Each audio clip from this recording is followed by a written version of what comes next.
पाठ 16 विराम चिन्ह।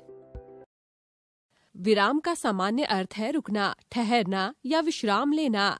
जिस प्रकार ट्रैफिक लाइट हमें संकेत देती है कि कब रुकना है, कब चलने के लिए तैयार रहना है और कब आगे बढ़ना है, उसी प्रकार किसी भी वाक्य को बोलते व लिखते समय विराम चिन्ह ही हमें संकेत देते हैं कि कब थोड़ा रुकना है और कब पूर्ण रूप से विराम करना है। वाक्य बोलते या लिखते समय विराम प्रकट करने वाले चिन्हों को विराम चिन्ह कहते हैं। हिंदी में मुख्यतः निम्नलिखित 12 विराम चिन्हों का प्रयोग किया जाता है: पूर्ण विराम, अल्प विराम, अर्ध विराम, प्रश्नवाचक, विस्मयवाचक, विस्मयवाचक चिन्ह, योजक या विभाजक, निर्देशक, उद्धरण चिन्ह, विवरण चिन्ह, कोष्ठक, लाघव या संक्षेप सूचक चिन्ह, हंस पद या त्रुटिपूर्वक। पूर्ण विराम।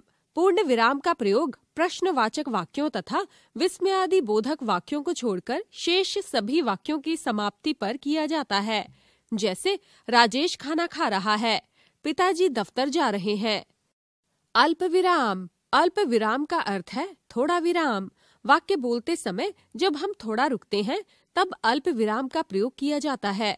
अल्प विराम का प्रयोग निम्नलिखित स्थितियों में किया जाता है: एक जैसे शब्दों को अलग अलग करने के लिए, जैसे फल वाला सेब, संतरे, केले, अंगूर, पपीता आदि बेच रहा है।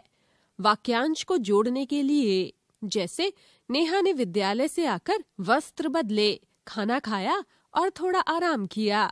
समुच्चय बोधक से पहले, जैसे रमेश बहुत समझदार है परंतु उसका भाई मूर्ख है।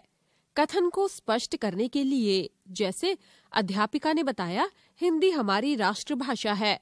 संबोधन तथा हाँ या नहीं के बाद, जैसे सज्जनों मेरी बात ध्यानपूर्वक सुनो। अर्ध विराम। पूर्ण विराम की तुलना में जब कुछ कम अवधि के लिए रुकना हो तो उसमें अर्ध विराम का प्रयोग किया जाता है। जैसे वह विद्यालय नहीं आया क्योंकि वह बीमार था। प्रश्नवाचक।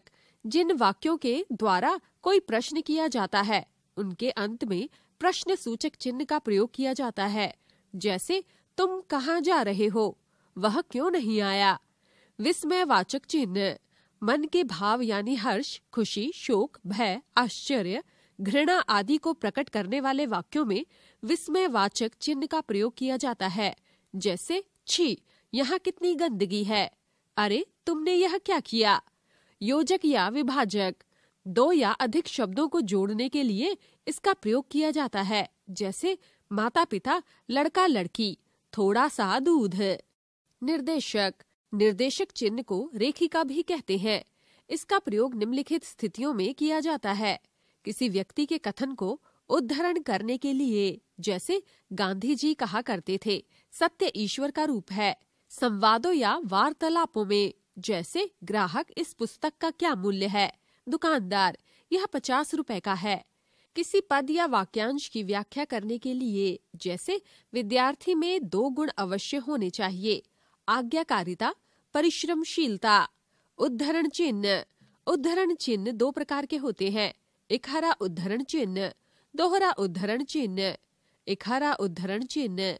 इस चिन्ह का प्रयोग किसी अक्षर, शब्द, किताब, वस्तु या व्यक्ति का उपनाम लिखने के लिए किया जाता है। जैसे रामधारी सिंह दिनकर महान कवि थे। दोहरा उद्धरण चिन्ह। इस चिन्ह का प्रयोग किसी के द्वारा कही गई बात, कथन को ज्यों त्यों लिखने के लिए किया जाता है। जैसे स्वामी विवेकानंद ने कहा, उठो, आगे बढ़ो, अज्ञान का अंधेरा दूर करो। विवरण चिन्ह। वाक्यांश के विषय में कोई संकेत देने के लिए इसका प्रयोग किया जाता है। जैसे क्रिया के 2 भेद होते हैं, सकर्मक और अकर्मक। आजकल विवरण चिन्ह का प्रयोग कम हो रहा है क्योंकि अब विवरण चिन्ह के स्थान पर निर्देशक चिन्ह का प्रयोग किया जाने लगा है। कोष्ठक। वाक्य से संबंधित ऐसी जानकारी जिसे अलग से देना हो उसे कोष्ठक में दे दिया जाता है।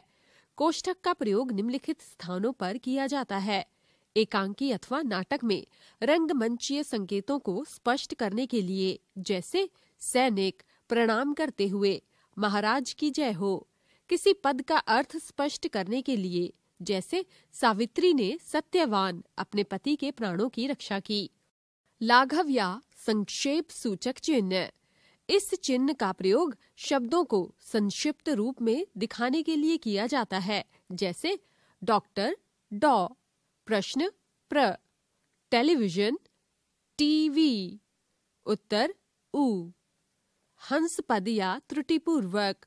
वाक्य में जब कोई शब्द छूट जाता है तो उसका प्रयोग किया जाता है, जैसे सूरदास ने हंस पद सूर सागर की रचना की।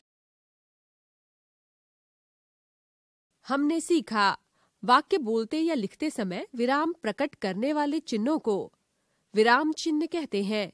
हिंदी में मुख्यतः निम्नलिखित 12 विराम चिन्हों का प्रयोग किया जाता है: पूर्ण विराम, अल्प विराम, अर्ध विराम, प्रश्नवाचक, विस्मयवाचक चिन्ह, योजक या विभाजन, निर्देशक, उद्धरण, विवरण, कोष्ठक, लाघव या संक्षेप सूचक, हंस पद या त्रुटिपूर्वक।